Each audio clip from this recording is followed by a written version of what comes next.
Se realizó en el Senado de la República el cuarto encuentro de legisladores del Foro de Sao Paulo. El objeto de este encuentro en México, vincular, articular y estrechar las actividades entre las y los legisladores y grupos parlamentarios o bancadas de los partidos integrantes de este Foro de Sao Paulo. Foro parlamentario que, por cierto, está integrado por legisladores de la región para impulsar acciones comunes en los parlamentos regionales, como el Parlamento Latinoamericano, el Parlamento Centroamericano, el Parlamento del Mercosur y el Parlamento Andino, entre otros. Vamos a iniciar.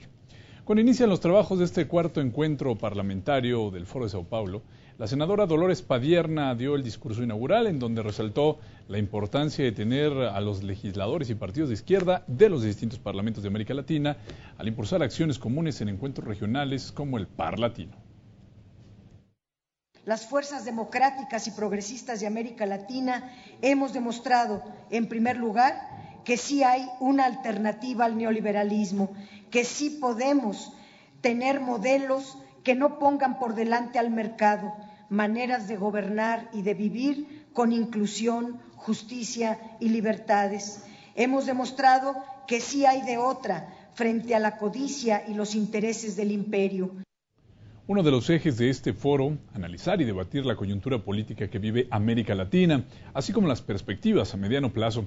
Además, se busca tejer redes de interlocución y articulación no solo entre los partidos políticos de izquierda, sino entre los parlamentos. Así lo señaló el presidente de la mesa directiva del Senado mexicano, Miguel Barbosa, quien destacó que los objetivos de estos partidos son combatir la pobreza, la desigualdad, la corrupción. Es un reto para la izquierda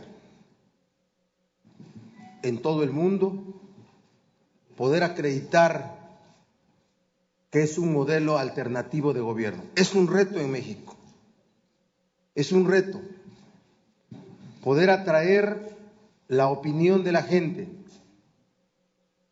poder ser una alternativa distinta de lo que otras fuerzas políticas ofrecen y de lo que los intereses económicos dominantes instalan. En las últimas décadas se han gestado en distintos países de América Latina, como Ecuador, Venezuela o Bolivia, revoluciones que han planteado sociedades alternativas al neoliberalismo capitalista. Así lo recordó el diputado del Partido del Trabajo, Ricardo Cantú, quien señaló que estos cambios han venido acompañados de reformas constitucionales, por lo que realizó un comparativo con el país, con México. Vemos que si la Constitución mexicana tuviera la profundidad democrática que tiene la Constitución venezolana, en el sentido de que las reformas constitucionales importantes tiene que aprobarlas el pueblo con el voto universal y directo, en México no hubiera sido posible llevar a cabo la contrarreforma energética.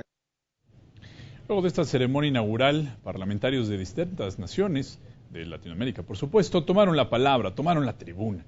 La primera en hacerlo fue la presidenta de la Cámara de los Diputados de Bolivia, Gabriela Montaño, quien reiteró que los retos y compromisos que los gobiernos de la región tienen con la ciudadanía, con la educación, la redistribución, la transformación de estructuras políticas y sobre todo el combate a la corrupción. Necesitamos hablar de cosas que tienen que ver con la administración del poder, y una de ellas es corrupción. Compañeros, si nosotros no somos distintos en la administración de la cosa pública y no somos capaces de sancionar al interior de nuestros partidos políticos la corrupción, ¿cuál es, desde el punto de vista del ciudadano, la diferencia entre nosotros y la derecha? Ninguna. En su participación, la diputada Nidia Díaz, representante de la Asamblea Legislativa de El Salvador, habló de sus experiencias rumbo a un mayor cambio democrático en su nación. Reiteró que el desarrollo municipal, apoyo al campo, transparencia y rendición de cuentas son prioridad en ese país. E hizo un llamado en el tema de los derechos humanos de los migrantes. Diariamente llegan 6 buses de regreso de México. Uno de ellos es de niños y niñas a El Salvador, que no pudieron pasar al otro lado, y diariamente llega un avioncito con un poquito más de 90, o sea, a veces 80, 90, que ya llegan de Estados Unidos. Entonces esa es la realidad propia diariamente. En ese tránsito hay violación de derechos humanos y el crimen organizado, pues, que impacta tanto, ¿verdad? El diputado argentino Gustavo Gabriel Di Marcio hizo un llamado a los parlamentarios latinoamericanos para que los trabajos de los respectivos congresos tengan como prioridad lo que la población demanda, no solo en cada nación, sino a nivel regional. Y entender y comprender que si la unidad es lo único que nos puede salvar a nuestros pueblos, es ahí donde tenemos que construir mayor unidad en función de estos objetivos que son lo que nuestros pueblos nos están exigiendo hoy: trabajo con derecho, tierra para los campesinos o reforma agraria y tierra urbana para millones de compañeros que viven hacinados en los conurbanos.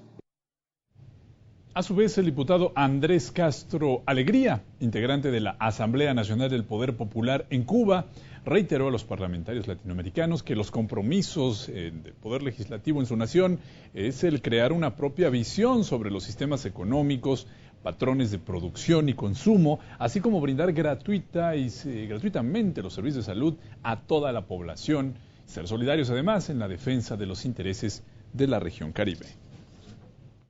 Contribuiremos al establecimiento de un nuevo orden económico y financiero internacional donde tenga cabida y prioridad los intereses de los países del sur y las mayorías, donde no prevalezcan los que impone la concentración del capital y el neoliberalismo.